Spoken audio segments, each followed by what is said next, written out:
নমস্কাৰ। আজি আমাৰ 21 দিনৰ সৌপতপূৰ্ণ যাত্ৰাৰ দ্বিতীয় দিন। আজিৰ থিমটো হ'ল নিজৰ শৰীৰক প্ৰেম জনোৱা, কৃতজ্ঞতা জনোৱা।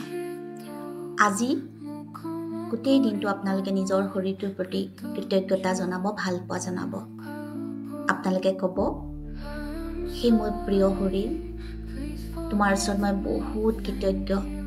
তোমাৰ জৰিয়তে মই এই সুন্দৰ পৃথিৱী দেখিছোঁ, মানৱ জীৱনৰ অভিজ্ঞতা আহৰণ কৰিছোঁ, আৰু তোমাৰ জৰিয়তে মই এই পৃথিৱীলৈ অহাৰ উদ্দেশ্য পূৰণ কৰিবৰ বাবে আগবাঢ়ি গৈছোঁ।